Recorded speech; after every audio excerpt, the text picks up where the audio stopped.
Creaky bones. Yeah.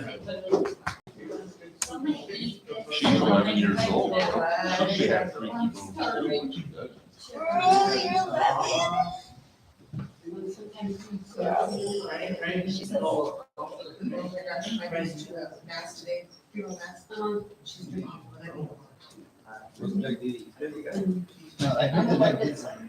She's got to find a spot to settle in first. Well, I think she's got a tour.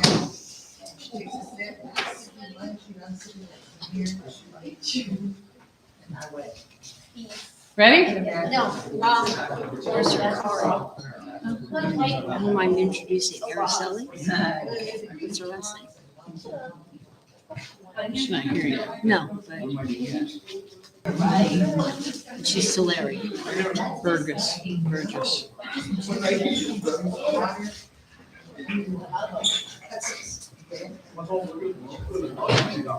That's so good. Man, she must have taste, like, she must have not made difference. You're smart. Mr. Judy? Come on in, you're in the right Hi, place. Judy. Come on in, bring all your stuff. We're just opening with prayers and a little bit of paperwork. Housekeeping. Here. Hi. Hello, Leslie, how are you? It all works out for. Do you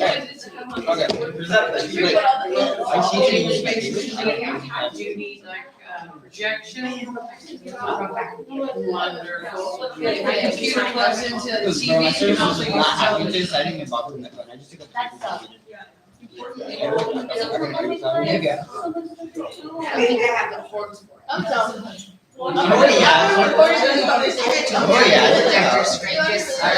Routine. There you go.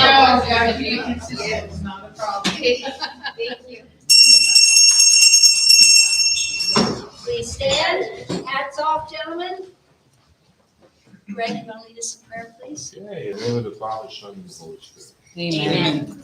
Almighty God, eternal Father, so draw our hearts to thee, so guide our thoughts, so fill our imagination, so control our wills, that we might be wholly thine. Deliver us from coldness of heart and wanderings of mind, and help us to keep interest in the classes so we can learn something from that. In the name of the Father, and Spirit, and Spirit who sent thee. Amen. Amen. Put us to sleep. Okay. We're back. She's back. We're back. The party's over with. I'm sorry. We tried to make it last as long as we could. Okay. We watched you on Thursday night from, what city were we in? We're in Bethlehem still. Bethlehem, okay? So we were there in our hotel room watching you on Judy's phone. And Greg, you want to clarify a question? Yeah, that came up last week. Okay, housekeeping. We have a second scrutiny, which is going to be at 8 a.m. Mass. I know that's early for a lot of people, but it's very important that those the elect, Ashley is not here tonight, Lane is not here tonight, Trent, we have 7 of you. Brooklyn from the youth confirmation class, Mitzi's not here tonight, Cheyenne is. You need to be at Mass for the second scrutiny. So, yeah, you need to be at Mass. That's what I can say. You need to be at Mass, all right? Second thing, Father David Beaumont, let me tell you. Father Gregory was with us, and the hardest thing was when he left us in Bakersfield to go back to St. Malachi. I cried, I'm sure there were other people in the bus, because we had been with him for 10 days. He misses us terribly. But he has a new parish with new friends that he's making, and he has not been warm since he left Kingsburg. Has not been warm. He says he's cold all the time. Can't grow his tomatoes until May, was I it? forget what he Something said. like yeah. that, right? Because it's still very cold up there. Mrs. Jubran brought you up by name. Things go, what? Okay, it was a Wonderful trip, very rushed, because the tour guide, Waleed, wanted to make sure we saw as much as possible. It was physically tough. The plane ride was even worse, 14 hours on a plane that is one of the smallest I've ever flown on, seat-wise and leg-wise. I've flown Turkish Airlines, British Airlines, Air France. They were much nicer. And 14 hours is a long time. So, Father David's going to be here the 23rd. There is a dinner. We are in need of servers, helpers, if you can help us. Usually we use the youth from the confirmation program to deliver plates to the table, to clear the tables, etc. But Wednesday night is their last night before confirmation. So we can't use them, so we need some help. Karen asked if anybody would like to volunteer. We asked if you do, what time were we supposed to be there? 5? Hasn't it been changed to the 22nd? What? It's been changed to the 22nd. What night is that? Wednesday. There's 2 of them. Oh, I'm sorry, the The 23rd mass is is on the Spanish. 23rd. No, that's the Spanish. He's gonna do 2 masses, one in English on the 22nd, one in Spanish on the 23rd. Yeah. I'm sorry. 22nd. All right, 22nd. That's a Wednesday. Yeah, it's Wednesday. 6 p.m., March 22nd is Father David's dinner. If you want to help, be there at 5:30. 5:30. We ask if you want to help, please, black slacks or a black skirt for ladies and a white blouse, polo, t-shirt, whatever. No experience required. Yeah. They will show you how to scoop some food to put on somebody's plate. So if you can help out, we would appreciate it. What else? I think that's about it.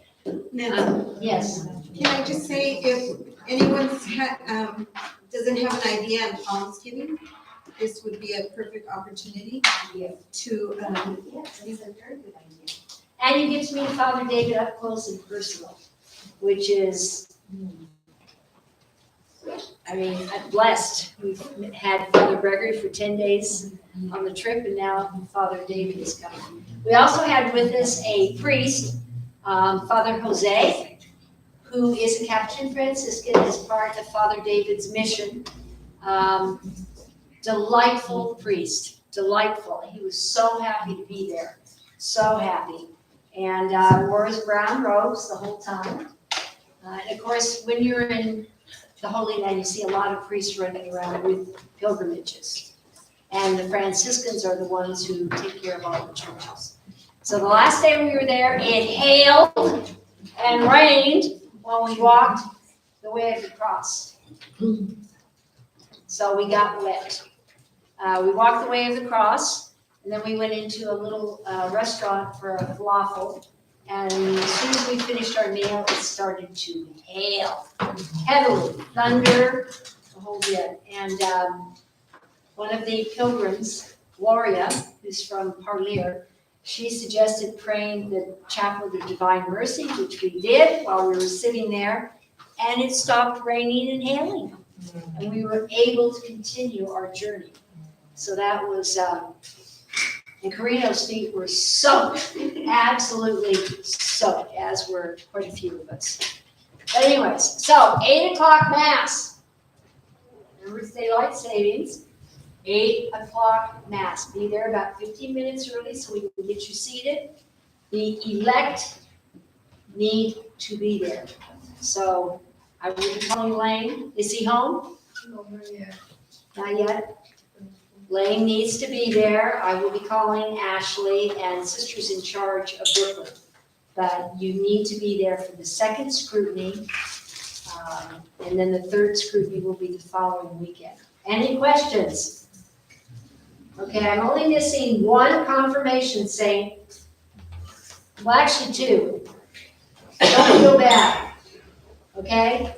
2 of you, I need that report. Yes, what do you want to say? March 30th, what time is that?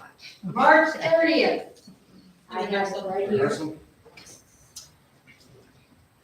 March, what are you thinking of? 30th for the We rehearsal. had a calendar that showed March. Oh, right. Same as class. Thursday, March 30th, meet at the church, 6:30 What's that for? to walk through. So that you don't look like deer in the headlights the night of Easter Vigil. Okay? So instead of meeting here on March 30th, you will be meeting at the church at 6:30 With your sponsor. with your sponsor, if at all possible. If not, you're gonna have to remember how to tell them what to do. We will do the walkthrough, we'll line you up according to the sacrament, so you'll remember who's in front of you and who's behind you. We'll walk you through how we enter the church, where you're going to sit, what's going to happen. It is a long mass. A long mass, all right? Father hasn't announced what time mass is starting. I'm assuming 8 o'clock. I'm assuming as well. Has to be dark to start the Easter Vigil. So we will want you there an hour earlier at 7. But we'll talk about that at rehearsal. We have a meeting with Father next Friday. Yes. Yeah, the 24th. Fourth, I think. Mhm. So we will be getting the details. So we're just going off how it has been with Father Gregory and Father Mark, maybe once is there earlier, I don't know yet, so we'll let you know. But it's very important that the elect be at this mass, the next 2 masses, the second and third scrutiny. Okay? And it's very important that all of you are there. All of you. We haven't got that much more time till the Easter Vigil. So you need to be there. All right? Is that it? Greg is going to clear up, that question came up last week that he didn't feel comfortable answering, so of course, being him, he researched it and he got the answer. So Greg? Okay, when we talked about the trees, like everlasting, and so forth, there were questions about the judgment. And it got, Jack came up with some old verbiage in a book that he had, but it crossed a lot of people's minds. So I'm going to give you the handout that he said. Literally, I went to the U.S. Conference of Catholic Bishops to get the explanation. It's a combination of what they published and what's in the catechism. But you get hit with 2 judgments. They're called a particular judgment and a final judgment. But it's really still only one judgment. Who you are is your soul. Okay, so when you die, the body goes in the ground to wait for the resurrection. But the soul, who you are, goes up and you're judged. Okay, and based on that judgment, Is that the particular? that's the particular because it's particular to each individual. Okay, that's a particular judgment. So, you show up and they tell you, okay, you're gonna go straight to heaven, you suffered a lot. You're gonna look at me and go, you're going to purgatory for about 10,000 years. Somebody else is gonna say, you go to hell. Okay, so at any rate, that's your particular judgment. And you care, so you go to your appointed place of duty, and you wait for the final judgment. The final judgment where Christ comes and judges everybody. Now, the particular judgment is between you and God, okay? Just you and God. It's private, if you will. Kind of like confession. Exactly like confession, actually. The final judgment is the whole world, everybody that's ever lived gets to see you go up in front and all the things you've done wrong. Remember that partying that we talked about that you went to? It's going to be brought up. So everybody's going to know everything you ever did. Okay? And then also there's you're united with the souls. And then purgatory disappears, people die, so on. It's all in detail here. I hooked up a handout for you. But that was the confusing factor last Thursday was we get judged twice. Yes and no, basically. One is private and one is public. Which, by the way, as they used to do, that's how they used to do confession in the church back in the Middle Ages. if you screwed up, you had to stand up in the middle of the pews and you were accused, and so you couldn't do it again. That was pretty cool. Who's interested in the handout? Me. Me, You guys?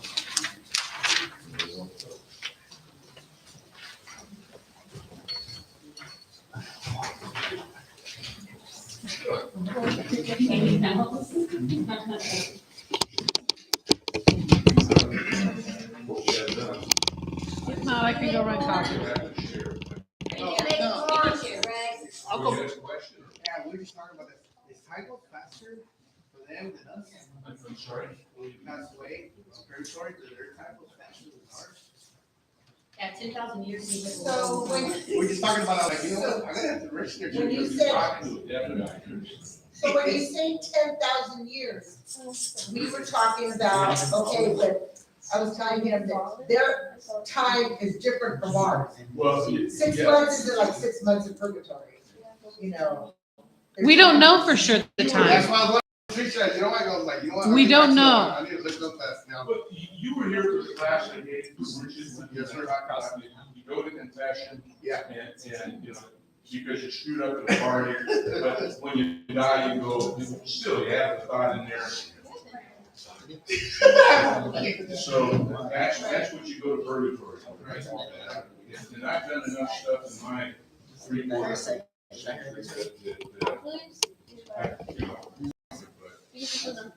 I remember a lot of it. It's a hell of a party, so. It's I know. No, that's- hopefully my wife has a lot of Probably. spots. Are you sure about that? So I don't know, she comes, hey, how are you? What the hell? Hey, I took care of you. Okay.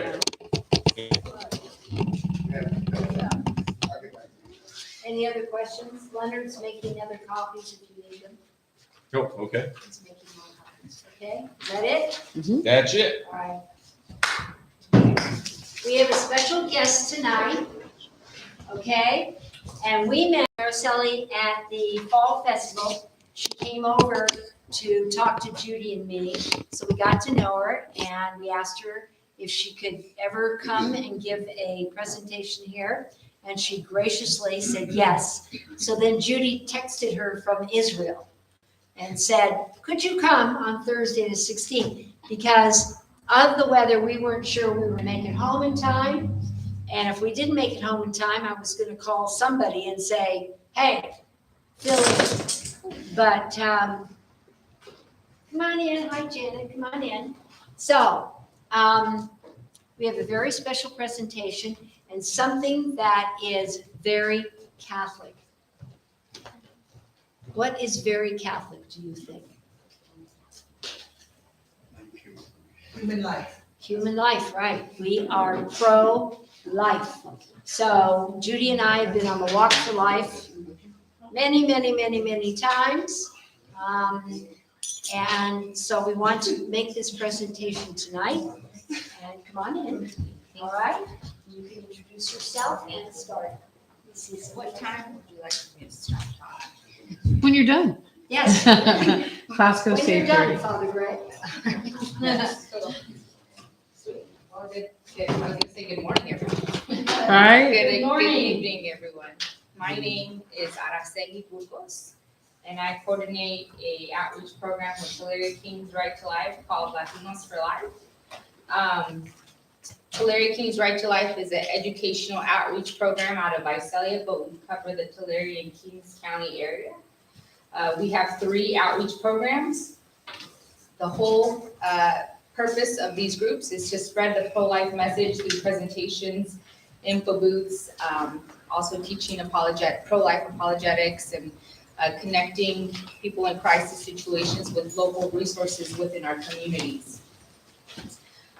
So I coordinate Latinos for Life, which the main target audience, I speak to all groups where I'm allowed to, but our main focus is to target the Latino community. One of the things that we've seen is that within our Latino community, our parents are not talking to our kids about topics like abortion, healthy relationships, healthy boundaries, and so forth. And we know that it's important for our parents at home to start the education. If we don't educate our kids, society will educate our kids, and they are not necessarily in aligned with our Catholic family and faith values. I talk to all groups, but the Latino community is who we target. There's Voices for Life, which is an educational outreach that targets youth in the community. It's the same thing, pro-life teachings and apologetics and so forth. And we have the Irma Network, which is a outreach program that is for post-abortive men and women. We know that abortion is not a quick fix. Women do not go and have an abortion and then forget about it for the rest of their life. A trauma is brought upon them like never before, and they need healing, and we know that God is merciful. And there is retreats, and there is healing services. So if you know of anybody that has had an abortion and needs help, we have services for them as well. Both men and women, correct? Both men and women, yes. The retreats are for both. And they're actually at the St. Anthony's Retreat Center in Three Rivers, which if you all haven't been up there, or if you have, you know it's amazing. So today's presentation, it's like a roller coaster. We tick, tick, tick, tick, tick, tick, and then we really start going deep into abortion procedures, and what's going on within our counties. So before we put up any graphic images, I will let you guys know. So if you want to, put your heads down or step out, I completely understand. Sometimes we're told, you guys are too graphic with your stuff. You guys need to stop scaring people with these graphic images. And the thing is, we know that abortion is growing. Abortion services are growing, and they're reaching our kids. And Planned Parenthood is not hesitant in reaching all kids. Just this morning, I was on their website, Planned Parenthood website, and they have videos for preschool kids on gender identity. How do you talk to your kid in a way where you do not push upon them their gender identity? Don't give a little boy a superhero, give him a doll as well, so that they don't identify with what you're pushing on them. So one of the things is, us as Catholic, we hesitate sometimes to tell our kids, look, this is what abortion looks like. But Planned Parenthood does not hesitate in sharing their evil ways, like, transgenderism, gender identity, and abortion. We hear in our schools, I go into our confirmation classes, and kids say, they hear the whole spiel, and they say, but isn't this a woman's body, though? Shouldn't she have her choice? We're missing a point. And I truly believe that if every Catholic spoke up against abortion, we would not have abortion in America, because our Catholic community is large. But because we don't know what's going on in our backyards, in our city of Fresno, in our city of Bakersfield, where we know that abortion procedures are taking place and they're within our reach, because we don't know the severity, we're not doing anything about it. And we always ask for the forgiveness of pensamiento, palabra, and omission, right? We always say omission. So back to the presentation. When does human life begin? It's a very basic concept, but for whatever reason today, nobody knows when human life begins. On the screen, we see on the far left side, when human life begins. It's the moment of conception. 110%. We believe that as Catholics, we know that as Catholics, but the science also backs it up. So there's no doubt about that. And I hope if we leave with anything, it's that human life begins at conception, and we need to respect it from that point to natural end. What does it mean to be pro-life? We respect human life from the very, very natural beginning to the very, very natural end. Right now, one of the lies that's been circulating is that Catholics are for abortion when it comes to ectopic pregnancy. That is not an abortion. That is not an abortion. Ectopic pregnancy, when a woman goes in to bring out the baby from an ectopic pregnancy, the baby is developing in the fallopian tube. And we know that the baby will not make it the baby will not make it. So that's why Catholics are okay with an ectopic pregnancy. It's not an abortion. They bring the baby out. If they don't, both the baby and the mother will die because the baby has not traveled to the uterus where it's supposed to be. So that's the only time, it's okay. So before, yes, For those that don't know what the topic means. ectopic pregnancy. So when in an ectopic pregnancy situation, the egg is fertilized in the fallopian tube, right? There's two fallopian tubes, and an egg is extracted from either or. When the egg is fertilized, it's to travel to the uterus, where the uterus, the baby will develop to its, till it's born.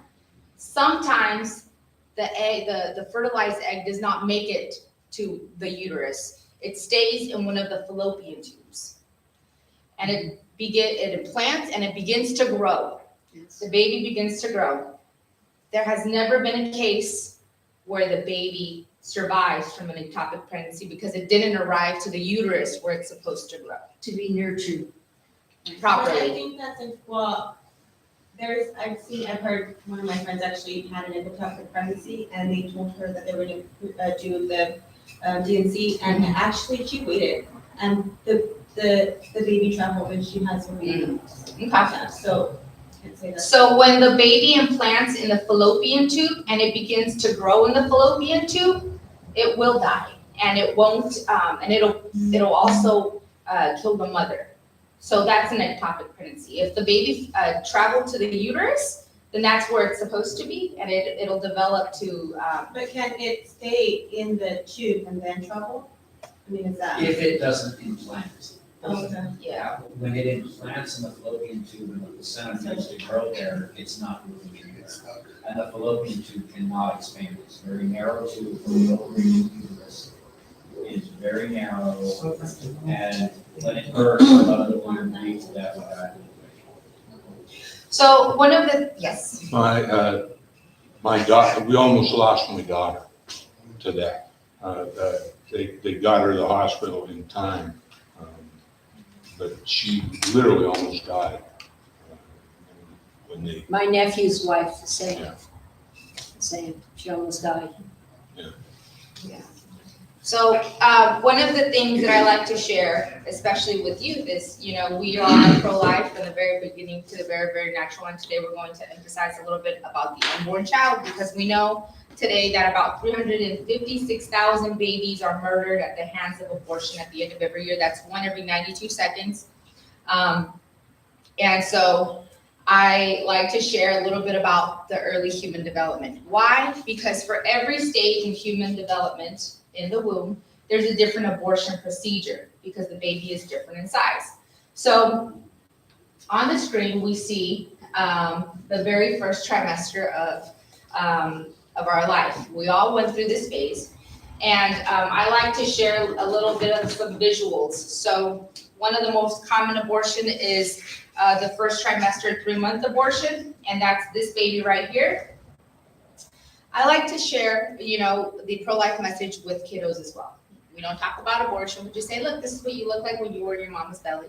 And I'll say, hey, do you guys remember when you guys were about this size, like this little shrimp-looking guy? And everybody will say, yes, I remember.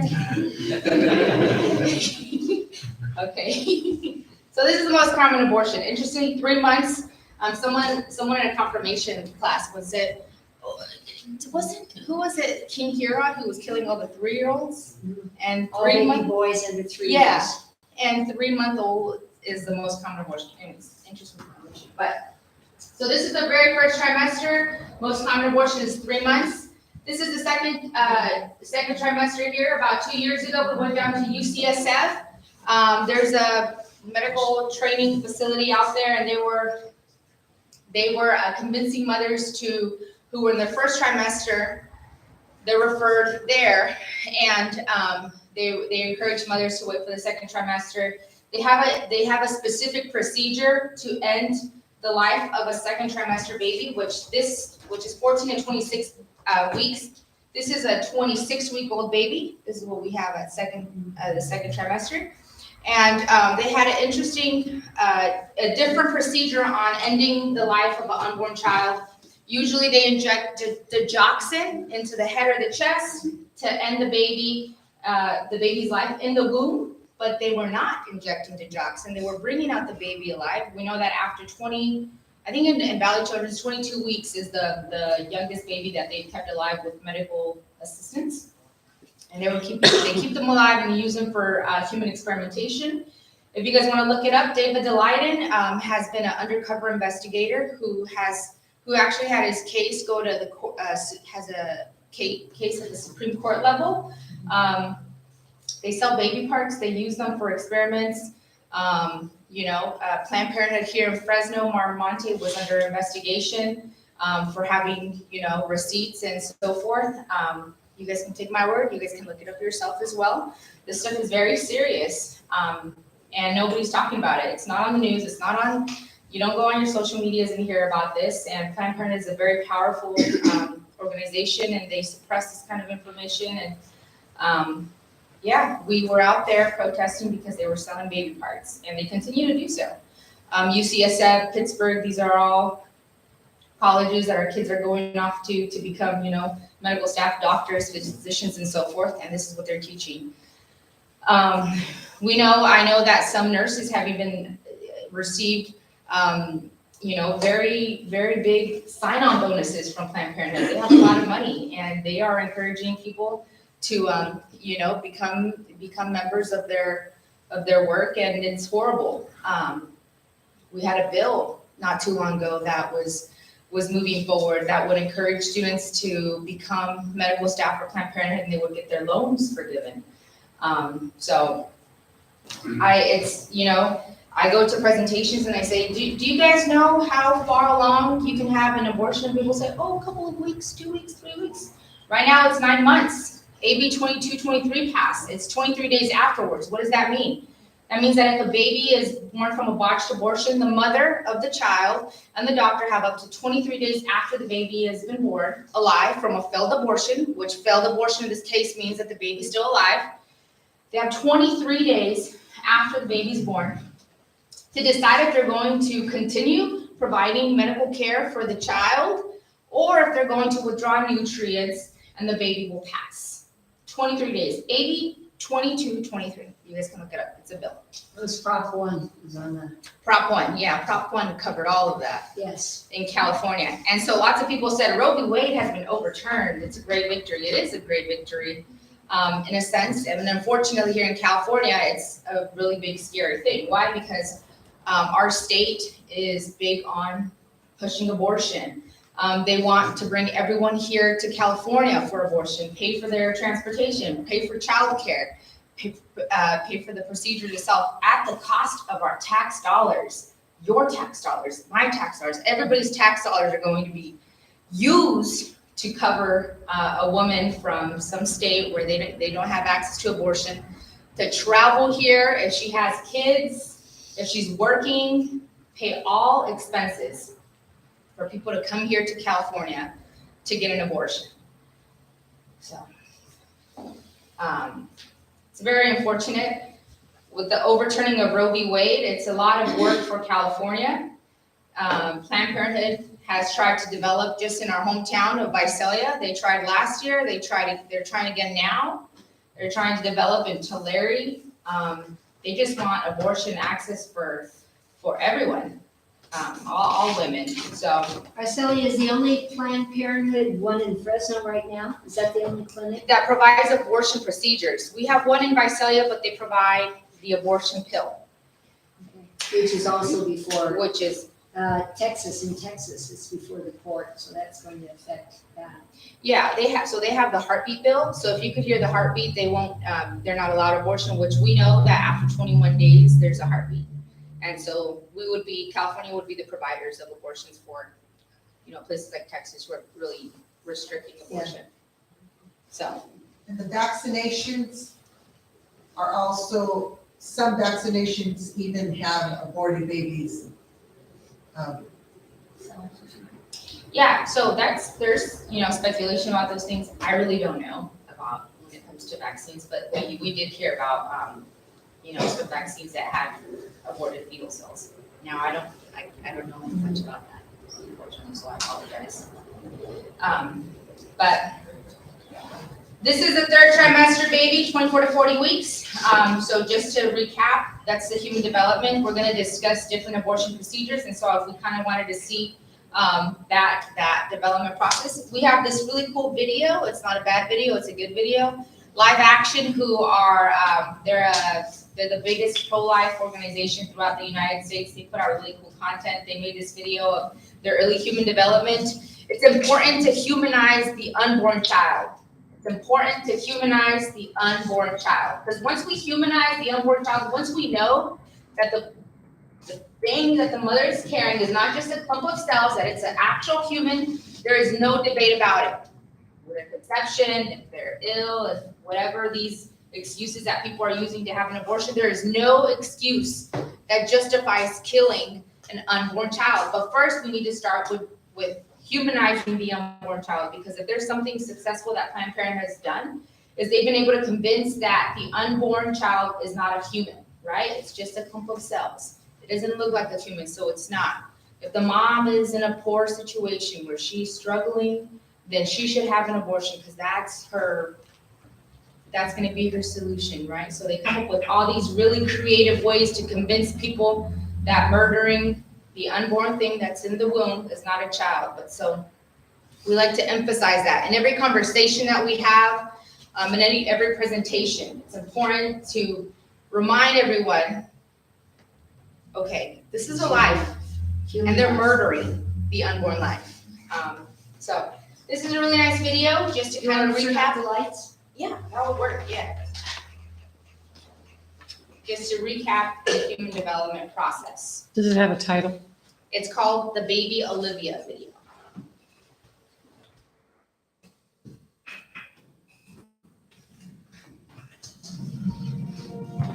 This is Olivia. Though she has yet to greet the outside world, she has already completed an amazing journey.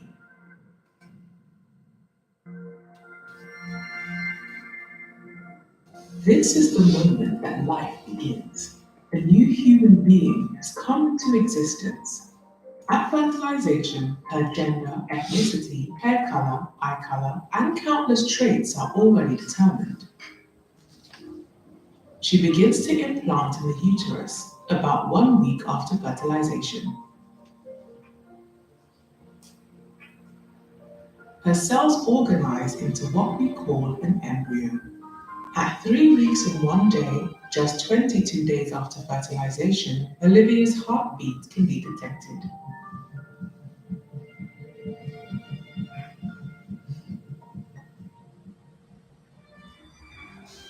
The buds of her arms and legs appear by 4 weeks. She begins to move between 5 and 6 weeks with both spontaneous and reflexive movements.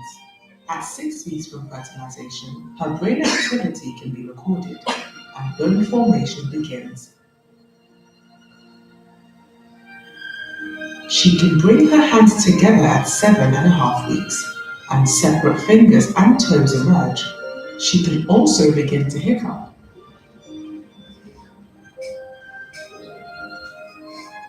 At the beginning of the 9th week, Olivia will have grown from a single cell into nearly 1 billion cells, and she is now called a fetus. She will suck her thumb and swallow, grasp an object, touch her face, sigh, and stretch.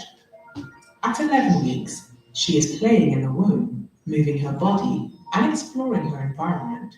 Her taste bud cells have matured by week 12, but are still scattered throughout her mouth.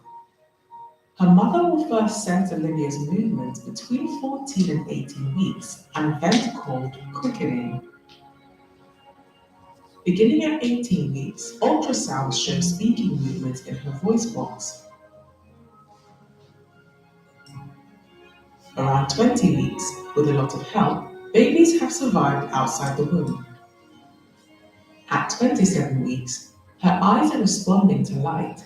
She can recognize her parents' voices and will even recognize lullabies and stories. Olivia has gone on an amazing journey during these last 9 months. She will soon signal to her mother that it is time for delivery and greet the outside world.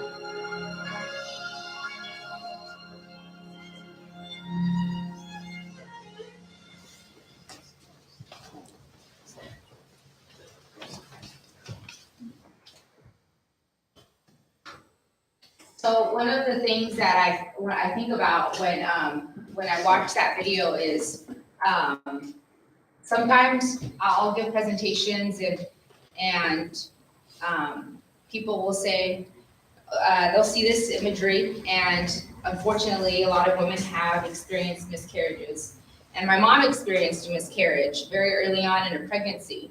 And one of the things that people would say with the intention of, being kind and trying to console her, they would say, "Oh, it was only 3 weeks, or we're only 4 weeks. It's not a big deal." And the thing is, it's like, yeah, maybe the baby was early in the development, but my mom was going through a grieving process. And it doesn't matter if the baby was only 3-4 weeks. She was still pregnant with a human being, And it doesn't matter if the baby is microscopic, where we couldn't even see him with our bare eyes, or if the baby was huge. It was still a human life. We know that at the moment of conception is when a soul and a human form, there's a miraculous thing that happens. And at that moment of conception, a new set of DNA and who we are as a person, how tall, how short, what we're going to look like, who we're going to grow up to be, it's in that small moment. And nobody knows. Nobody knows except the Lord. The Lord knows us exactly who we are. And at that moment, we're already worthy. God gives us our worth.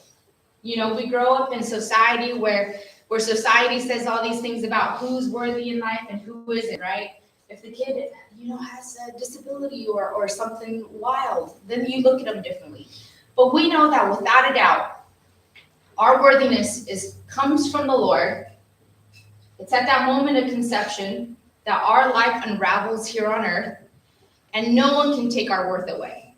And it doesn't matter if we're 4 weeks old and microscopic or whatever. We can't even take our worth away. And I know sometimes we do that, and I see that especially amongst the high school students. We don't see our own selves as worthy people, but it's not based on us. Jesus died on the cross for us before we, developed to our max capacity or so forth. But this is the part where the conversation takes a little bit of a turn. So we just saw the development process. For each process or each trimester, there's a different abortion procedure. There are 4 types of abortions, and I'm going to go over them briefly, and then we're going to watch a video. It's a video by a doctor by the name of Dr. Levatino, and he performed abortions for a very long time. He converted, and now he talks about abortion procedures to kind of share more about his insight and his experience. The video is an animation, but it is kind of graphic, so just a warning. So for the first trimester, there's 2 procedures. There's the pill, and then there's suction and aspiration. Right now, that pill is being distributed like a Tylenol. It's at college campuses. There's a lot of protests against Walgreens, Rite Aid, and CVS because they want to hand it out. A girl can't go to her teacher and ask for, pain meds, but they can ask for this RU46, which is the abortion pill. It's very dangerous. It's sold like it's nothing. Over the counter. And there is a reversal pill. And if you know of anybody, or if you ever fall into a situation where you need to connect someone to resources, you could go online, quickly search up abortion pill. There's a hotline that will connect you to a physician in your area that can provide that abortion pill. A lot of times girls, out of desperation, out of fear, will take that RU46 and then quickly regret it. There is hope after that. The sooner the better. The sooner we can get her the reversal pill, the better. Is that over the counter, or that has to be done through a doctor? It has to be through a doctor. And we have a couple of physicians in the area that will provide it.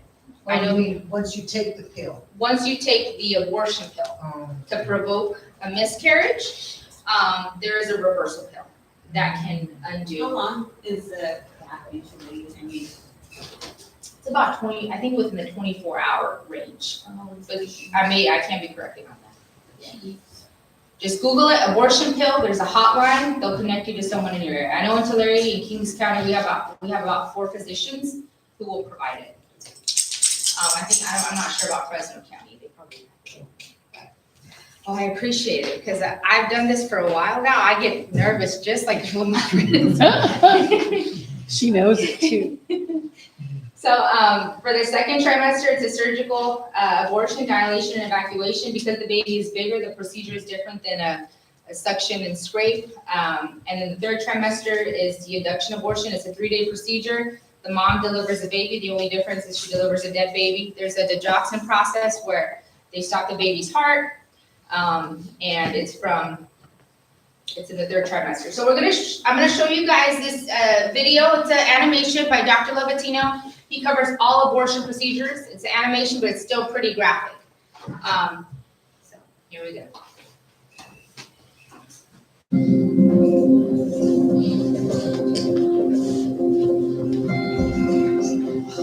My name is Dr. Anthony Levatino. I'm a practicing obstetrician gynecologist, and I performed over 1,200 abortions. First, I'm going to describe a first trimester medical abortion. This is a procedure in which the mother swallows pills in order to terminate her baby, and it is performed up to the 9th week of pregnancy. The procedure involves 2 steps. Step 1. At the abortion clinic or doctor's office, the woman takes pills which contain mifepristone, also called RU46. RU46 blocks the action of a hormone called progesterone. Progesterone is naturally produced in the mother's body to stabilize the lining of the uterus. When RU46 blocks progesterone, the lining of the mother's uterus breaks down, cutting off blood and nourishment to the baby, who then dies inside the mother's womb. It is important to note that even after it has been taken, it is possible to reverse the effects of RU46 and save the baby if progesterone is administered. The sooner, the better. Step 2. 24 to 48 hours after taking RU46, the woman takes misoprostol, also called Cytotec, that is administered either orally or vaginally.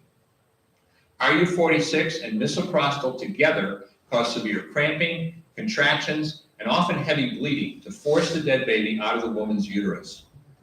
The process can be very intense and painful, and the bleeding and contractions can last from a few hours to several days. While she could lose her baby anytime and anywhere during this process, the woman will often sit on a toilet as she prepares to expel the child, which she will then flush. She may even see her dead baby within the pregnancy sac. At 9 weeks, for example, the baby will be almost an inch long, and if she looks carefully, she might be able to count the fingers and toes.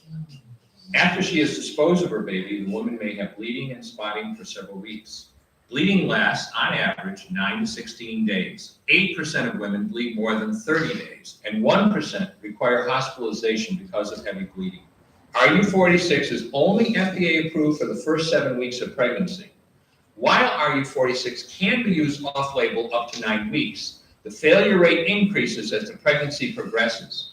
At 7 weeks, it has a 5% failure rate.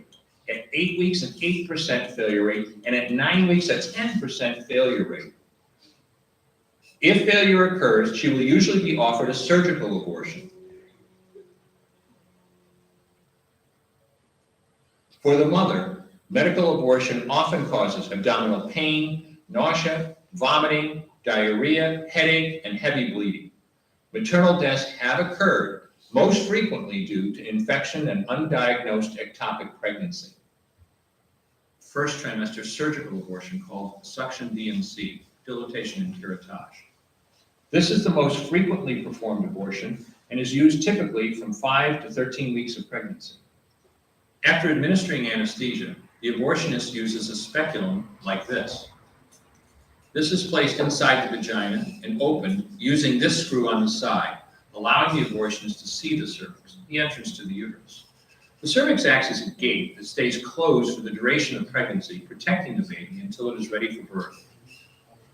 The abortionist uses a series of metal rods called dilators, like these, which increase in thickness, and inserts them into the cervix to dilate it, gaining access to the inside of the uterus where the baby resides. The baby has a heartbeat, fingers, toes, arms, and legs, but its bones are still weak and fragile. The abortionist takes a suction catheter like this one. This is a 14 French suction catheter. It's clear plastic, about 9 inches long, and it has a hole through the center. It is inserted through the cervix into the uterus. The suction machine is then turned on with a force 10 to 20 times more powerful than your household vacuum cleaner. The baby is rapidly torn apart by the force of the suction and squeezed through this tubing down into the suction machine, followed by the placenta. Though the uterus is mostly emptied at this point, one of the risks of a suction D&C is incomplete abortion. Essentially, pieces of the baby or placenta left behind. This can lead to infection or bleeding. In an attempt to prevent this, the abortionist uses a curette to scrape the lining of the uterus. The curette is basically a long-handled curved blade. Once the uterus is empty, the speculum is removed and the abortion is complete. The risks of suction D&C include perforation or laceration of the uterus or cervix, potentially damaging intestine, bladder, and nearby blood vessels, hemorrhage, infection, and in rare instances, even death. Future pregnancies are also at a greater risk for loss or premature delivery due to abortion-related trauma and injury to the cervix. Second trimester surgical abortion, called dilatation and evacuation, or D&E. The D&E is performed between 13 and 24 weeks of pregnancy. After administering anesthesia, the abortionist uses a weighted speculum, like this one, that opens the vagina widely. Because second trimester babies are so large, this greater access facilitates a late-term abortion. Late-term abortion requires that the cervix be prepared 24 to 48 hours in advance with laminaria. Laminaria is a type of sterilized seaweed that absorbs water over 8 to 12 hours and swells to several times its original diameter. Once removed, metal dilators can be used to further open the cervix as needed. Once the cervix has been stretched open, the suction tube is placed inside. A baby at 20 weeks gestation is as big as the length of my hand, from head to rump, not counting the legs. The suction machine is turned on, and pale yellow amniotic fluid surrounding the baby is suctioned out through the catheters. With babies this big, they don't fit through catheters this size. The baby's bones and skull are too strong to be torn apart by suction alone. This is a Sofer clamp. A Sofer clamp is made of stainless steel. It's about 13 inches long. The business end is about 2.5 inches long and 1/2 inch wide, and there are rows of sharp teeth. This is a grasping instrument. When it gets a hold of something, it does not let go. The abortionist uses this clamp to grasp an arm or leg. Once he has a firm grip, the abortionist pulls hard in order to tear the limb from the baby's body. One by one, the rest of the limbs are removed, along with the intestines, the spine, and the heart and lungs. Usually the most difficult part of the procedure is extracting the baby's head, which is about the size of a large plum at 20 weeks. The head is grasped and crushed. The abortionist knows he has crushed the skull when a white substance comes out of the cervix. This was the baby's brains. The abortionist then removes skull pieces. He removes the placenta and any leftover parts of the baby with a curette, scraping the lining of the uterus for any remaining tissue. The abortionist then collects the baby parts and reassembles them to make sure that there are 2 arms, 2 legs, and all the pieces. Once all the parts have been accounted for, the abortion is complete. For the woman, this procedure carries a significant risk of major complications, including perforation or laceration of the uterus or cervix, with possible damage to the bowel, bladder, and other maternal organs. Infection and hemorrhage can also occur, which can even lead to death. Future pregnancies are also at a greater risk for loss or premature delivery due to abortion-related trauma and injury to the cervix. Finally, I'm going to describe a 3rd trimester induced abortion, which is performed at 25 weeks to term. At this point, the baby is almost fully developed and viable, meaning he or she could survive outside the womb if the mother were to go into labor prematurely. Because the baby is so large and developed, this procedure takes 3 or 4 days to complete. On day 1, the abortionist uses a large needle to inject a drug called digoxin. Digoxin is generally used to treat heart problems, but a high enough dosage of digoxin will cause fatal cardiac arrest. The abortionist inserts the needle with the digoxin through the woman's abdomen or through her vagina and into the baby, targeting either the head, torso, or heart. The baby will feel it. Babies at this stage feel pain. When the needle pierces the baby's body and the digoxin takes effect, the life of the baby will end. The abortionist then inserts multiple sticks of seaweed called laminaria into the woman's cervix. They will slowly open up the cervix for delivery of a stillborn baby. While the woman waits for the laminaria to dilate her cervix, she carries her dead baby inside of her for 2 to 3 days. On day 2, the abortionist replaces the laminaria and may perform a second ultrasound to ensure the baby is dead.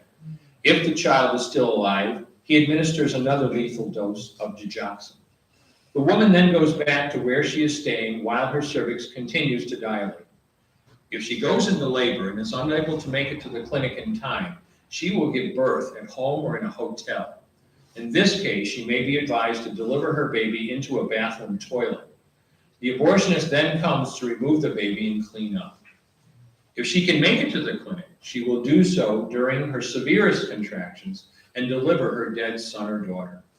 If the baby does not come out whole, then the procedure becomes a D&E, a dilation and evacuation, and the abortionist uses clamps and forceps to dismember the baby, piece by piece. Once the placenta and all the body parts have been removed, the abortion is complete. Late-term abortions have a high risk of hemorrhage, lacerations, and uterine perforations, as well as a risk of maternal death. Future pregnancies are also at a greater risk for loss or premature delivery due to abortion-related trauma and injury to the cervix. As I mentioned at the beginning, I'm Dr. Anthony Levatino, and in the early part of my career as an OBGYN, I performed over 1,200 abortions.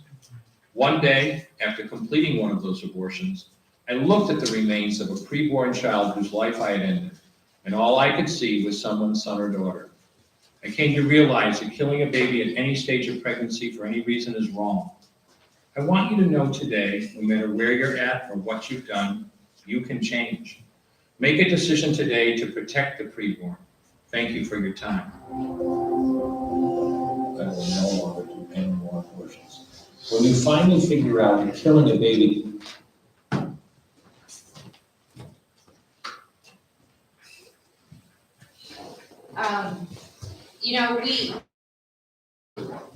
when we get into, sharing the pro-life message, we go to schools, we go to college campuses, we do the walks for life and so forth, and there's always opposition. And you hear the people who are opposing pro-life views, they say, you're trying to control women. You're trying to control women with your religious beliefs, or it's not your right to decide what I get to do. They say, it's my body, it's my choice, right? The very popular thing, it's my body, it's my choice. And if you don't know what an abortion is, if you don't know what that means, you think, that sounds good.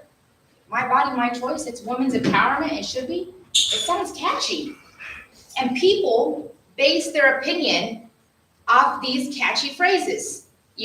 As mentioned, I go to confirmation classes within my Catholic faith, and it hurts me when someone says at the end of a presentation, but isn't it a woman's choice? Isn't it women's empowerment to let them decide what they can do with their bodies? Well, this is what they're asking for. It's not just a catchy phrase. It's murdering their unborn child. What's more greater than a child being murdered by their own mother in the womb, where they're supposed to be the safest? What greater injustice is there? It's women who are promoting this. It's women, and then men sometimes too, which is unfortunate. But it's women who are promoting this. And Planned Parenthood, they're really good about saying, we are for you women. We want to empower you. No, they don't. For every different abortion procedure, there's a lot of money being made. There's a lot of money being made. Abortion pays, it pays a lot of money. And they've convinced society that they're just trying to empower women. It's so unfortunate, right now there's a campaign going on, 40 Days for Life. basically, you sign up, we have 40 Days for Life campaigns here at, the Planned Parenthood in Fresno. People sign up, they go out there, they pray.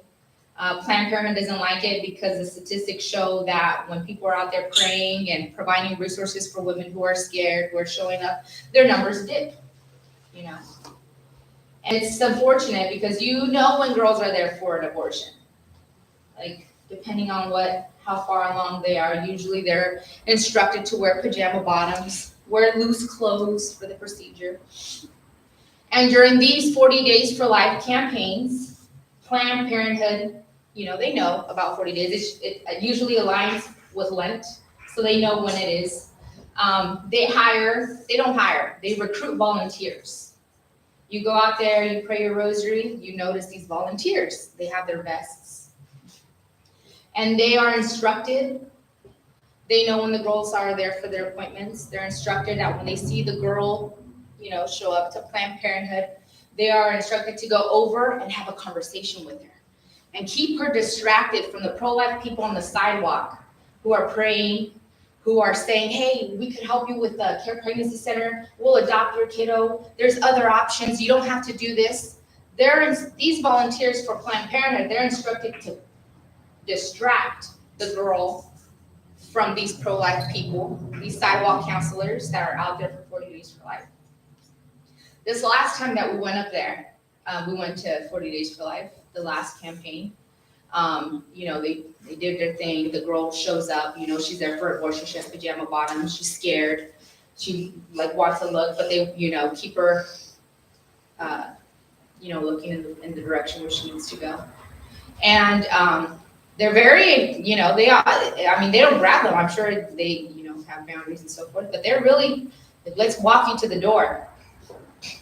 And it's sad because when the girl walks out from the abortion procedure, you can tell she's had an abortion procedure because it's all over her face. It's all over her face. Usually she's there by herself or with her boyfriend, or her boyfriend's in the car because she can't drive herself, or whoever's there. And these volunteers aren't instructed, and they don't walk her to her car, And so she walks out with her little brown bag of, whatever, pain meds, birth control, whatever they give them. And they don't walk them back. They're not instructed to do that, Why don't they do that? Why don't they walk her to the car? Why do they just care about getting that girl through the front door? But when that girl walks out, and she obviously regrets her decision, she can't go back, it's done, and now she has to walk to her car, why don't they walk her back? Planned Parenthood does not care. They do not care about women, as mentioned. It's all about the money. And they have done a good job of convincing women that this is empowering, And it's so sad. It's so sad to see all these girls opposing pro-life views, opposing their God-given abilities to, carry life. If you guys want to sign up for 40 days, I highly encourage it. It's a wild experience. We know that, you can't save all or help all, but at least those lives that left that day, at least they didn't leave alone. Someone outside the door cared for them, and someone outside was praying a rosary for them. So I encourage it. As we know, abortion has risks. A lot of times, abortion is sold like it's nothing. You show up, it's a quick fix. Girls are doing it not because they want it, because they're fearful. It's our Catholic girls. It's our girls who are in our church. Because I remember once someone came up to me and said, how was I going to show up to youth group the following Thursday when I found out? People aren't talking about it enough. There's this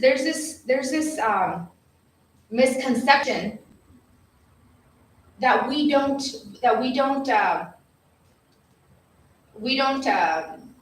what am I trying to say? Sometimes girls fall into this crisis situation and they're scared. They don't know who to turn to. So they turn to abortion. They think maybe it's a quick fix. I'll go in, get it done. I'll never think about it again. But it's not, and that's how they share it. That's how they promote it within schools. They are good about getting everywhere. they're good. They have an app, download the app. I went to Fresno State a couple of weeks ago for an event, a speaker event. They have in the stalls, you close the door, scan here, get your abortion, birth control, and like a bunch of other stuff. Toilet stalls? In the toilet stalls, you close the door, there's a poster, it's a quick scan. With your phone, you scan, it opens up a link, you click it. They sell it everywhere. And I see that us as pro-life people, we're so hesitant. We're so hesitant to say, hey, if in a crisis situation, I mean, I'm not speaking for all, but it seems to be a common factor. And it's just an encouragement to continue to talk about it, There's risks, we know, as Dr. Levatino mentioned, and we know that there's healing as well. So if you know of anybody, Urban Network, there's healing retreats for people who are post-abortive. We've known of, people who are in retirement age who go to these healing retreats, and it's so common to hear women who go through these procedures and they hold on to it and they try to suppress it, and they go year after year after year, just letting this trauma weigh them down. But we don't have to. We don't have to, because God is merciful, and He's ready to forgive us. So I'm going to show this last video. This last video was also put on by Live Action. They did this campaign where they compared times through history where we have dehumanized a certain group of people, right? The Holocaust and so forth. Today, this is the modern Holocaust. A lot of people don't like us saying that because they say, no, it's different. It's different. It's human life we're talking about here. There's no difference here. It's just different stages, different groups of people, but we're all within the human family. So this is a graphic video, but it just kind of brings to perspective like what's going on, and here we go.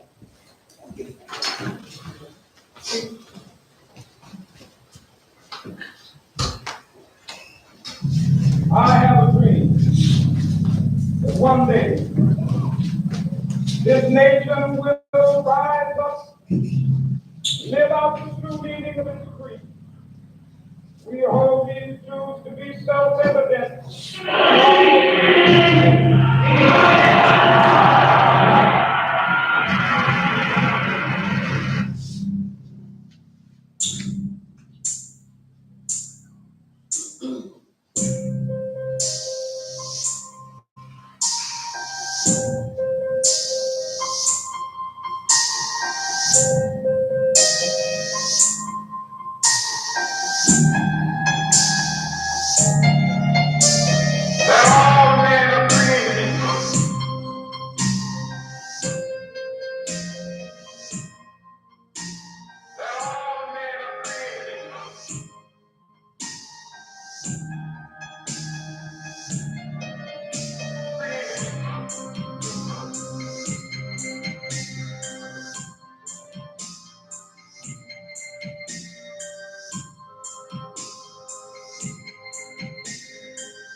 So I don't know if you guys have heard, but right now, Planned Parenthood is trying to come to Tulare. And Tulare and Kings County have been without an abortion facility that provides abortion. They provide abortion pills, but they don't provide the surgical procedure. And this week, it's interesting, we've been told by a couple of people, that we communicate with. We've been told, you guys are being a little too aggressive, right? So last year when Planned Parenthood tried to come to Visalia, we found out who the owners of the buildings were. And, we went on the busiest street in Visalia and we held our posters. And we said, hey, family who owns this plot of land, don't do it, right? And so they saw the community was against it. The following day, they said, we're not gonna associate with Planned Parenthood. They withdrew their contract with Planned Parenthood. And so this time, we tried to do the same thing. We found out who's the owner of the plot of land that's gonna be in association with Planned Parenthood. And we said, hey, family that owns this land, please don't sell. And they said, you know what, we're still gonna move forward with this sale. We're interested, we don't align with your opinions. And so we thought, well, now we need to protest them. And now we need to, tell everybody who this family is. And we have to do everything in our power, to stop them. Because should they move forward, should Planned Parenthood move forward, the more they go forward in the process, the harder it's gonna get to keep them from moving forward with their plans. And so this week people said, you guys are being a little too aggressive, they said to our ideas and so forth. Which is interesting because we think that abortion is aggressive, right? Mm-hmm. Murdering children in the womb is aggressive at any stage in development. So how do you respond to that? Where's the balance? Look how aggressive they were to the gentleman that the FBI went David Delight? with. No, he was they were harassing his son. Mm.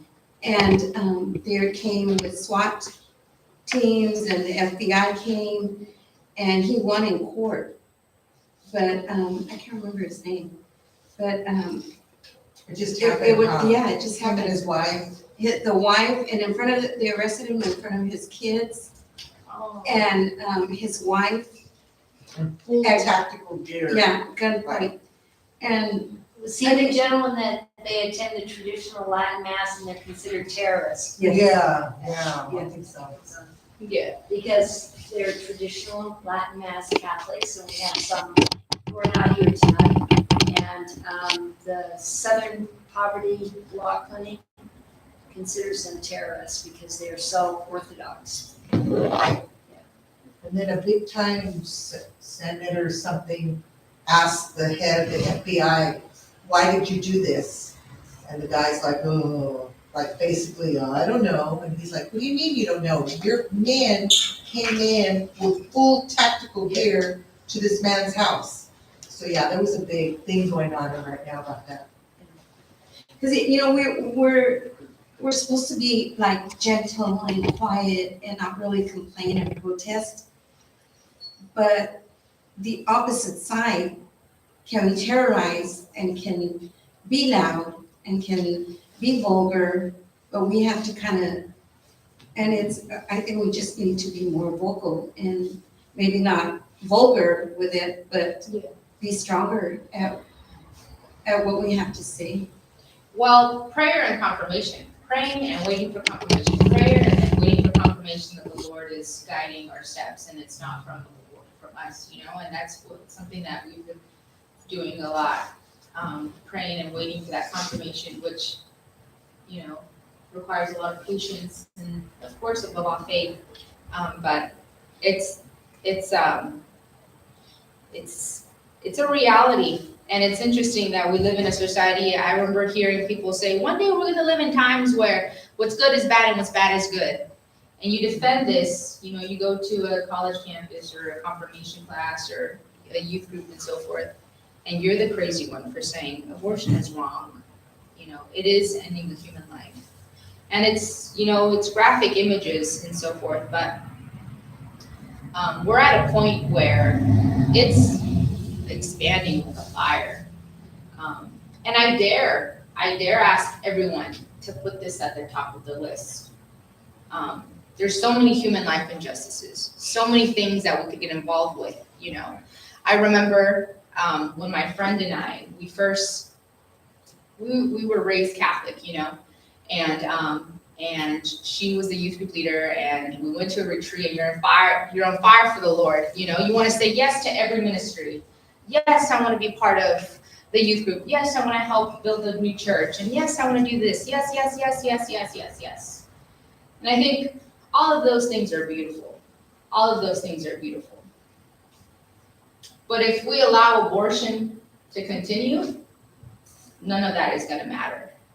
If we're allowing for our Catholic brothers and sisters to be murdered in the womb, you know, it's not going to matter if we have the biggest youth group. There will be generations of people. 63 million since 1973. 63 million lives, you know, and they all matter. All of them. They all mattered. They all had a plan and a purpose, you know. And sometimes I hear people say, well, they could have cured cancer. They could have been the next pope. They could have been someone like my brother Abraham, who has Down syndrome, which, next topic, I like to finish with this because he's my favorite person, who probably won't be the next pope. Maybe he won't be, you know, the next priest. Maybe he won't cure cancer. But his life matters, and everybody's life matters. This is a picture of your This is him, yeah. I always end it with this because it's such a heavy message. And I'm like, well, let's wrap it in a bow. I'm sorry. Yeah, I'm sorry. This is what's going on. But let me show you a picture of my little brother.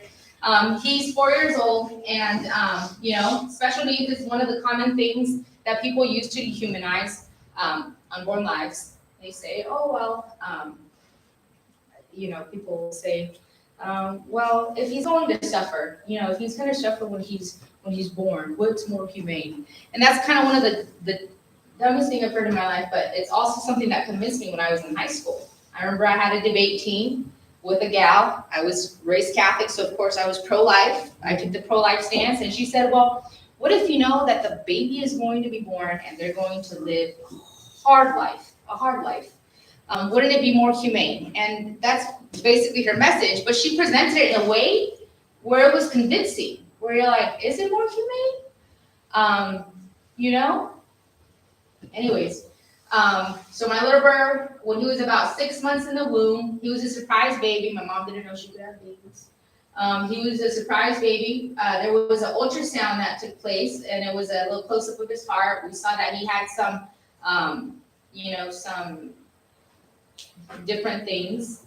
And we came down to Fresno, and we looked at the heart, and the doctor mentioned, you know, these are common things that we see amongst kids with Down syndrome. And so that was the message that was left. Of course, my mom, being an older woman, they told her, well, you don't have to worry about it. There are options, you know, options. What do they mean by that? You don't have to continue with the pregnancy. You know, it could be a quick schedule. They said so many mean things. And in that time, I remember thinking of that dumb conversation that I had with my friend who had said, what if it's more humane to end that life? You know, if they're going to suffer. When someone's suffering or life is vulnerable, you know, we don't end the life. We change the situation. We do everything in our power to help this vulnerable life, you know? And Abraham was so blessed, is so blessed to have one of the best teams. He has a cardiologist who's very on top, and they all love him. He's easy to love. And he does have, you know, difficulties here and there. When he was first born, you know, he had to have like a heart surgery and all these crazy things. It's so crazy because places like the United Kingdom in about 2008, they had this like gathering where they had said that they had cured Down syndrome. In that year, only 4 kids with Down syndrome were born.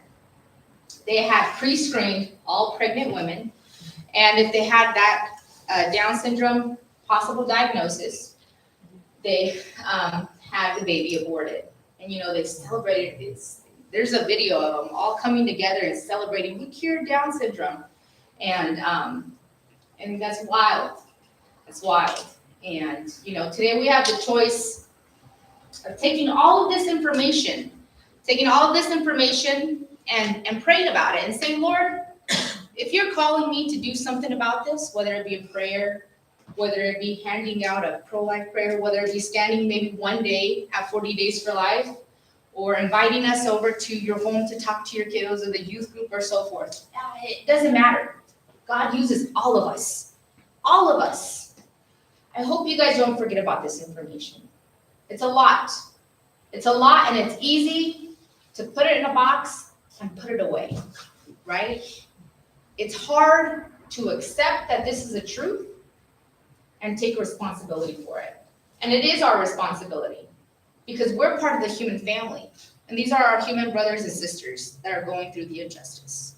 You know, we all learned about the Holocaust. I learned in the elementary school. And I remember the first time I heard about it, I remember thinking, where was the rest of the world? Where was the rest of the world when this was going on? You know, why did it go on for so long? Why were all these lives ended? And you think in that moment, oh, I'm going to be the one who stands up against it, you know? And then stuff like this is brought upon us, and then we're silent. And I've been guilty, you know? I've been guilty of being that person that everyone's saying pro-abortion things, and you're like, oh, I should speak up, I should say something, you know? And you don't. Because it's hard.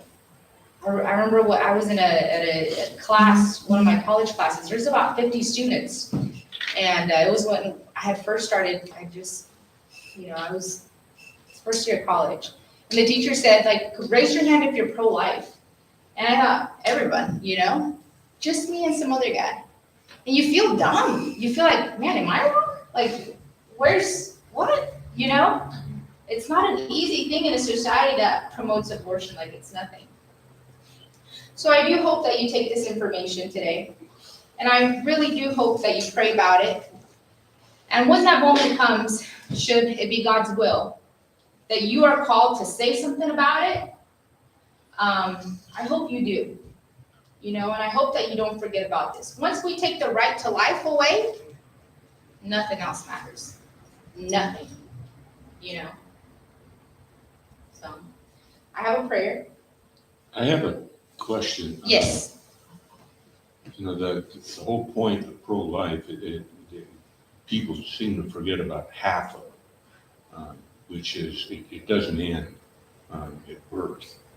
You know, that there's a responsibility to care for that child. And I've never been able to effectively counter that argument with friends and family because I don't know if you know, that the women that decide to keep the child, but give birth to the child, but don't want to keep the child.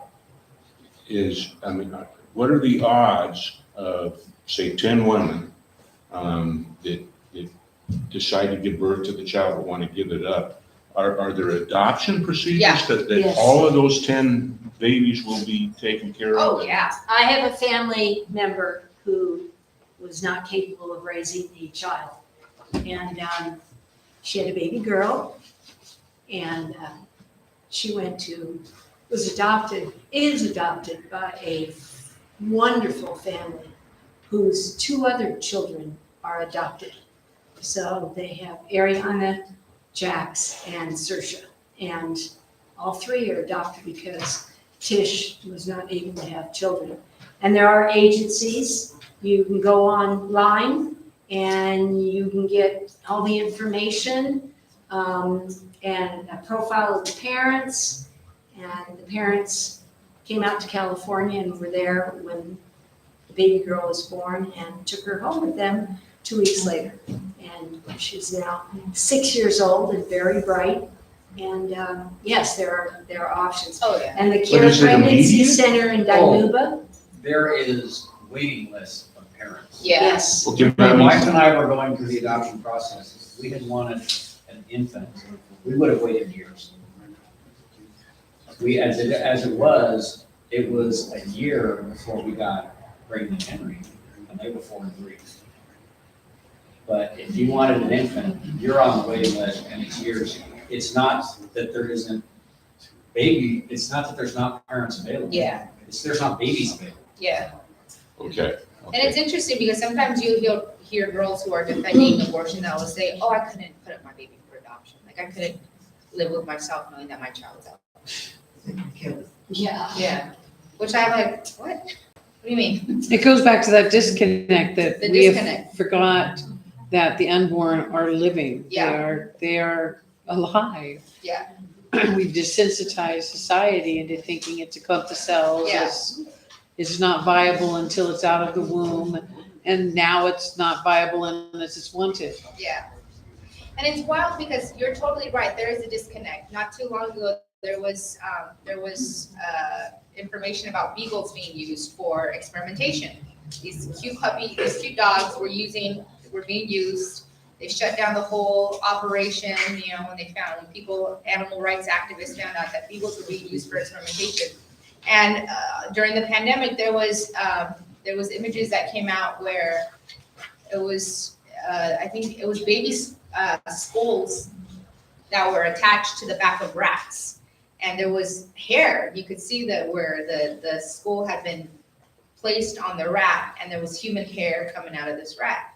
And it was public information, and nobody spoke up about it. But I'm like, these puppies, who are beagles, have more rights, and people care more about, these things. Don't let a puppy get used for a scientific experiment, but let's Yeah. take, Well, there's another disconnect that has always mystified me. They talk about viability outside the womb. A 1-year-old is not viable. A Right. 2, 3, 4, 5-year-old, they're not viable Yeah. without the support. And that argument, I don't understand how anybody can even connect the logic to it, Yeah. because it doesn't make sense. It's a very weak argument point because as society, we're all interdependent, right? Like if we're sick, we go to a doctor. We're not dependent of completely ourselves as we progress in life. And so it's interesting that people say, well, it depends on their mother. And like you said, you're totally right. A child isn't. And I mean, teenagers these days by themselves, so. A lot of people, I've heard this where they say, well, what happens if you were raped? Yeah. Would you, and so I always, I never knew how to answer that. And then I went to a pro-life thing in Visalia, and that father was there, the father that, Frank Hubba. yeah, he was there. And somebody answered that. Somebody asked that question. Yeah. He's like, okay, so if you have an abortion, a girl has an abortion, she's traumatized. Either way, she's traumatized. Okay, no, let me back up. So if they get raped, they're traumatized. And then you have an abortion, you're double traumatized. So by having the baby, you're just, how you say it, a little traumatized versus double traumatized. And I never thought of it that way. It's like, okay, well, either way, it would be better to have the baby and give it up. Yeah. And you just have that little trauma. It doesn't undo the. It doesn't do the rape, Yeah. so. It's only a second trauma brought upon the first trauma. Right. And it's interesting that they bring the people who oppose pro-life views, they bring forward this argument, right? What about in the case of rape? It's less, Planned Parenthood released their statistics, and there's a Guttmacher Institute, and they keep records of all their numbers. It's less than 1%. Like less than 1% of women that go in for an abortion claim that they've been raped and get an abortion. So one of the things that I like to say to people who say, well, what about in a case of rape? I like to say okay, well, can we reduce all abortion to just that? Like, could we find a middle ground here and say, okay, we're gonna reduce all abortions to only victims of rape? Would you be okay with that? Well, they know that it's less than 1%. Right. So we would get rid of abortion across the board. Another thing to that is, we know of folks, through the work, we collect anecdotals and testimonies here and there. And it's such an awkward situation for the mother who did choose life. And now they have this child, this grown adult who was conceived, tell that person who was conceived and raped, they should have been aborted in the womb. Like, there's no justifying ending the life in the womb. It doesn't matter what the situation was, and so, yeah, How do you that's. argue the incest, because it's rape and incest, Mhm. you know, those are the two exceptions. How do you argue, the incest aspect? We always seek to remind people that regardless of how that person was conceived, they're still a person. They're still a person. So there's no justification for ending the unborn life that is a person. There's no justifying. What if that person who was conceived in rape is 2 years old? Could we end their life because they are a product of incest or rape? Can we? No, we can't. There's no difference between the 2-year-old and the 3-month-old in their mother's womb. They're people, and there's no justification for ending a life. I know your little brother that has Down syndrome. I have a friend that, which is my sister. She was having the baby. She got pregnant, and then they told her she had the ultrasound because she was older, the amniocentesis, and they told her that the baby was going to be Down syndrome, that she needed to abort it. And my sister said, no, I'm not going to do it. So then she went on a couple more months, and then she was working, and she fell, and she started hemorrhaging. And she said, no, I'm not, if it's going to go, it's going to go. So later on, she goes to the hospital. She's getting ready to deliver. No, you're not ready. So they send her home. You talk about roadblocks. They told her to go home. It's not ready. I know who you're talking about, yes. So she waited till the last minute because she was like here, and the hospital's way over there. So she was driving over there. When she started having contractions, she was delivered in the van on Shaw and Clovis. And her daughter's name is Miracle. And she was born in the parking lot. Yep. I mean, she was delivered and everything in the parking lot. Well, when they got to the hospital, they couldn't put her with the rest of the babies because basically she was like contaminated, you might say. But yeah, all the roadblocks. So my sister named her Miracle Faith. Miracle Faith. And Yeah. she was in the class last year, and she was confirmed. Yeah. So that Was was she my born kid. with Down syndrome? No. No. Perfectly fine. Do you know how many mothers are told that their babies are going to have some type of birth defect? Tim Tebow, the football player, Andrea Bocelli, the opera singer, so many famous people that we know of, not to mention unfamous people, that parents are told your baby's going to be born with A, B, or C, and they're not. I have a woman friend who's a parishioner here at Holy Family, and she was told the baby would be Down syndrome. Nope, she's all grown up, has a couple college degrees, and works as a social worker. Yeah, it's fine, and they urged her to abort, and she said no. They told my sister to abort. She was older in age. But Yeah, Well, one of the things that we see is if the woman is Medi-Cal dependent,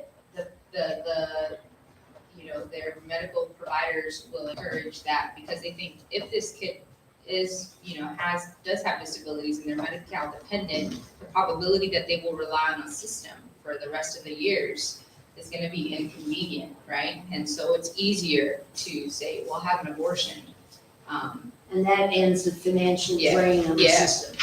And financial drain on the system, yeah. And it's unfortunate because especially one of the things that I see within our Latino community is that Hispanic women like my mom who don't speak English, they completely trust their doctors.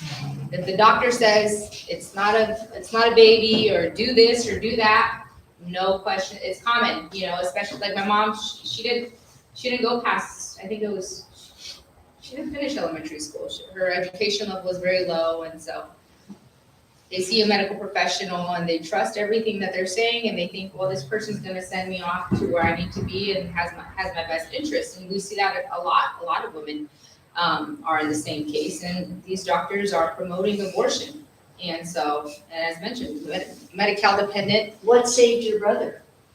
My mom's OBGYN who's also, his name is Abraham. He is pro-life. Yeah, he's very pro-life. And so is his nurse assistant who he goes around with. But, my mom's always been, thankfully, a very faithful woman and pro-life. And, they always said, could we do the little testing, where they go through the belly button and so forth. Like, no, whatever the situation is, we accept them. But yeah, she did get, people saying like, there's options. Because we saw a couple of care providers. So she had her OBGYN, but after we found out that he had a heart condition, then we were referred with specialists, and so forth. But, yeah. And so, yeah, that's that. So Abraham's here at age 4. So Abraham's here, he's 4 years old. I don't like doing presentations like this, it tires me. I go home and he is ready to party. He's like, let's dance, let's have some snacks, and at all times. And he wakes up early too. He's an early bird and he likes routine, he likes watching his cartoons, eating his snacks and dancing, and he loves attention, When he's standing there, he likes to look at everybody and make sure everybody's looking at him, and then he'll put on a performance for whatever. So cute. Yeah. So he keeps me going like that. I have this pro-life prayer, if we could say it together on Yes. 3. 1, 2, 3. Lord God, I thank you today for the gift of my life, and for all my brothers and sisters. I know there is nothing that destroys more life than abortion. Yet I rejoice that you have conquered death by the resurrection of your Son. I am ready to do my part in ending abortion. Today I commit myself never to be silent, never to be passive, never to be forgetful of the unborn. I commit myself to be active in the pro-life movement and never to stop defending life until all my brothers and sisters are protected and our nation once again becomes the nation with liberty and justice, not just for some, but for all. Through Christ our Lord. Amen. Isn't this a prayer from Father Frank Pavone? Yes, it is. I have this prayer card in my whistle. Yeah. It's funny that you're here because I just saw my gray band that said 40 days for life. I just saw it yesterday. How funny it is. Hey, and I know God will use absolutely everything and everyone to his great, to his work and to do his will. We just have to say yes. We just have to say yes and then hold on for the roller coaster ride. Before I close, I want to share that one of my coworkers who worked Latinos for Life for 17 years, Maria Garcia, she did a presentation in Portland at a church, and she gave out these baby models. And so I went back sometime later, months later, and they had like a festival out there at that same church. And a woman came up and she shared, she said, she's like, I have a story for you guys. Oh, hold on. Every time someone says that, we're like, ooh, this is gonna be good. It's a good bad. Anyway, so she comes up and she says, I was walking to the parish and I found one of these baby models on the floor. So oftentimes kiddos, like the baby models, they'll take them and they're kids, sometimes they fall on the floor. And she's like, I found it on the floor. And she's like, I took it home and I cleaned it and then I put it in my purse. She's like, to carry it around and remind me to pray. And she says, she had got it from, I assume someone had got it from Mari's presentation and so forth. Anyways, so she puts it in her bag and she says sometime later, her niece comes up to her. And she says, Tia, she's like, I want to tell you something. Of course, the girl was in distress. She's like, I found out that I'm pregnant. I'm about 11 weeks. And the baby is not a baby yet. It's just a clump of cells, the lingo. And I'm going to go have an abortion. I'm telling you, I can't tell my mom. I can't tell my parents. I'm going to do it. It's the only thing I can do. I can't. And so the woman remembered the baby that she had found on the ground, that she had put in her bag. And she said, oh, you think your baby is not, a baby? Let me show you what your baby looks like. So she takes out the baby model that she had found on the ground. She put in her purse. She takes it out and she's like, this is what your baby looks like.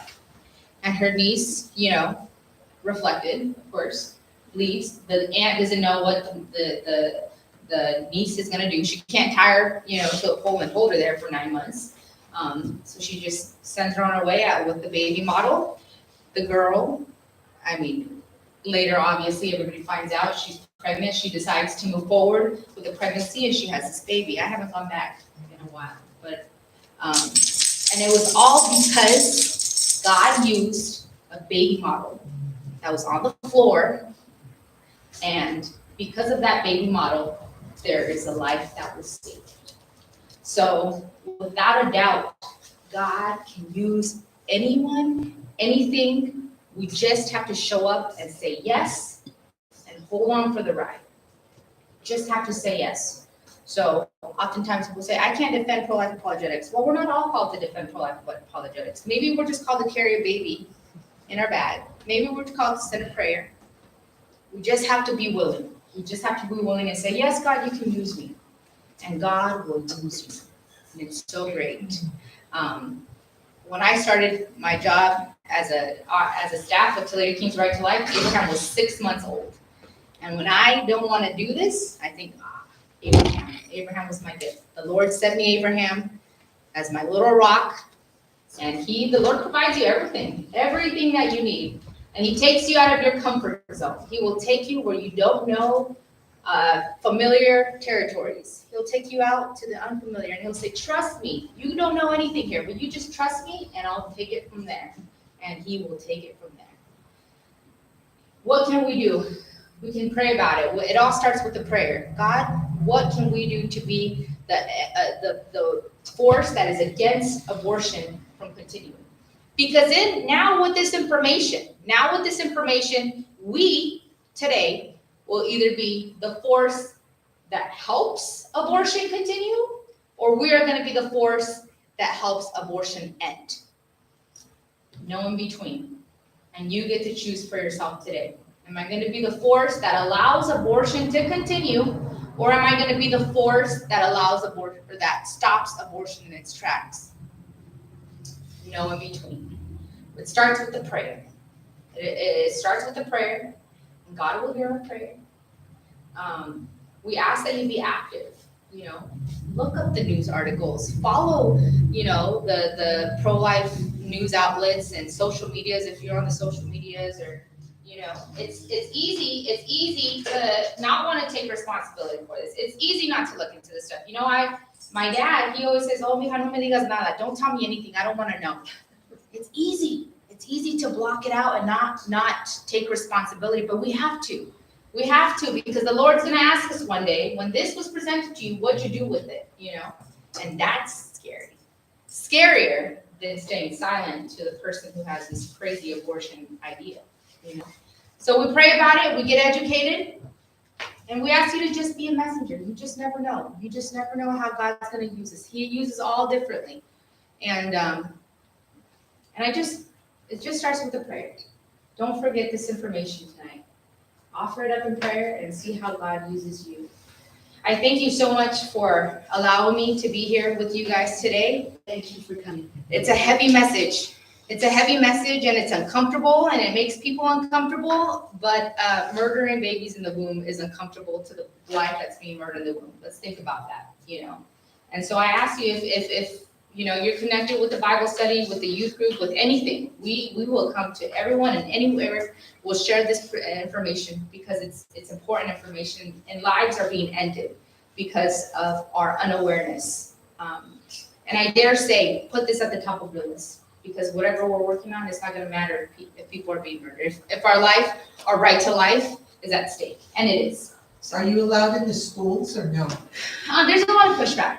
But through Christian clubs in Kingsburg, we have Diana Gomez, she's a CIA, Catholics in Action. She is going to be sponsored for Sergio and Wyatt. Yeah, nice. Yeah, she's really cool. She lets us in the back door through her club, and so you'd be surprised. We get a lot of pushback. Planned Parenthood does it. I'm starting to see that even within our Catholic churches, they get a lot of pushback. Yes. Like, oh, we need to get parent permission slips, or oh, we need to do this before, and there's been some parishes where they'll say, no, it's a little too much. You know that, because I worked for the medical department. In the state of California, a girl can have an abortion and apply for Medi-Cal without the parents even knowing. I don't know if you guys know that. But a 12-year-old, 11-year-old girl can go and get their Medi-Cal and go in for their abortion without the parents ever knowing about it. So, Yeah. and here we are, you have to get permission slips to go onto the school campus. Yeah. Yeah, that one day emergency medical, there was a gal actually there was a case that fell through the cracks here in Fresno. Planned Parenthood was working with like, I don't remember what car service, it was like a car service where they pick up, you app, get a ride. Like an Uber or It was like something. an Uber type thing, and so their emergency Medi-Cal, a girl was in high school, didn't want her family to find out that she was gonna go have an abortion procedure. Planned Parenthood has this third-party agency, like Uber, I don't know if it was Uber, I don't think it was Uber. She goes for this abortion procedure. There's a process where sometimes the abortionist perforates the uterus when going in first grade. And when that happens, the girl now needs to go to the emergency room. And so this girl thought that she was gonna go get an abortion, her parents not know, use a one-day emergency Medi-Cal, and then go back to school, go home as usual. But that happens, her uterus is perforated, she has to go to the emergency room. This whole time, her parents don't know what's going on. There was a lawsuit tried to introduce, but Planned Parenthood settles these cases. They settle, they provide lots, like I said, they have a lot of money, they have a lot of power, they like to silence these things. They don't use ambulances when girls, get their uterus perforated, oftentimes, some do. But they don't like ambulances coming in with their red lights because they think, oh, there's gonna be pro-life people out there, they're gonna make this big deal, they're gonna show that, this hurts women and so forth. So oftentimes some physicians will drive the girl to the emergency room and drop her off because they can't, assist her at that point. So yeah, there is a emergency Medi-Cal where the girls can go in, not use your insurance, and get an abortion procedure done behind her parents' back. But if that girl has a fever and wants a Tylenol, she cannot get a Tylenol at her. The nurse at the school campus can't give her anything without her parents' permission. What is wrong with this Yeah. system? And it's unfortunate, when you get that pushback, when someone tells you like, hey, I don't want you telling this to my kids. I'm like, okay. So is that abortion pill, like say, whatever, you have sex, whatever, and then you think you. The morning after pill? Is it the same as the morning after pill? No. No? Okay. Mm-mm. This is when you Plan B? are, I'm sorry. Plan B?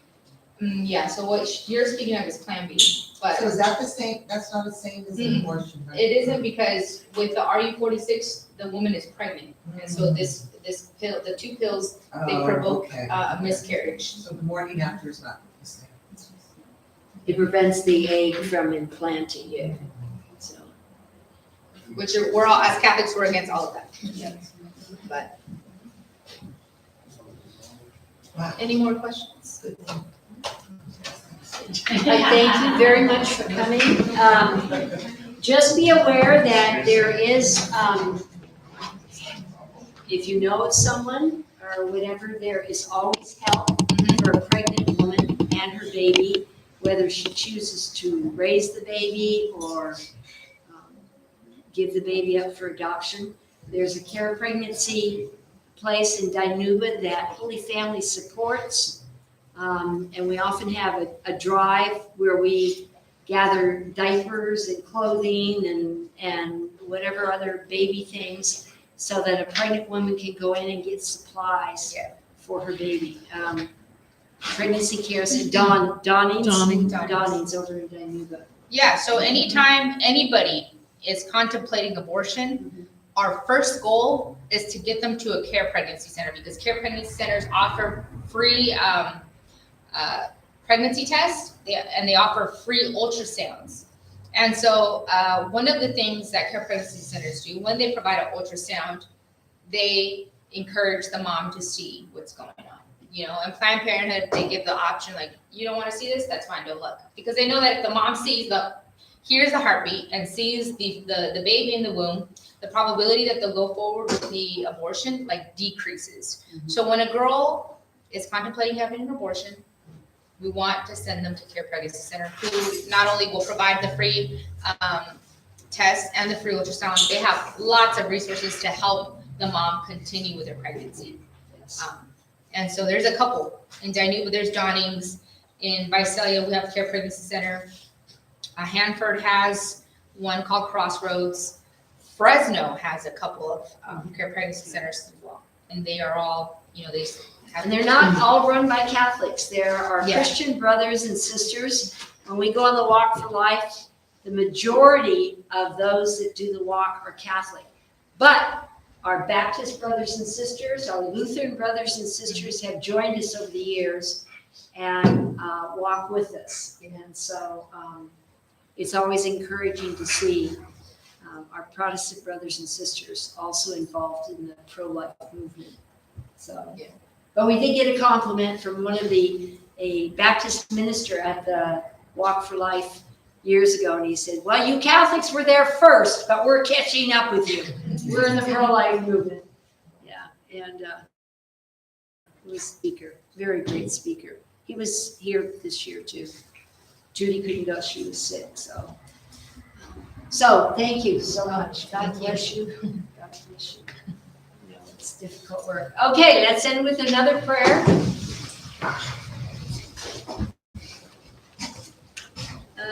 Tony, you want to lead us in prayer? In the name of the Father, and the Son, and the Holy Spirit, amen. Amen. Lord, thank you for bringing our cell here with us tonight. Pray that we all heard her message and that we can find the strength to at least be a witness for this and for the cause here and to speak up for the rights of the unborn.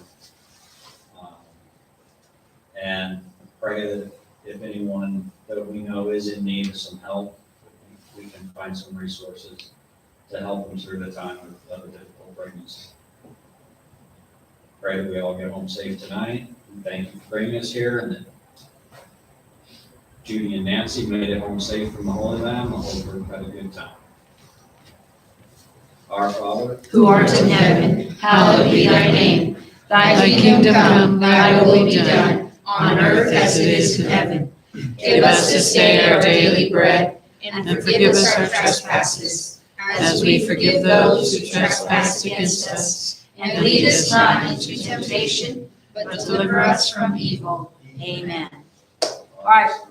What mass are we meeting? 8 a.m. Be there at 7:45. Please come up front. We always see you there. I like the big cup of McDonald's coffee. Somebody like to bring me one. You can take one up to me too. Okay.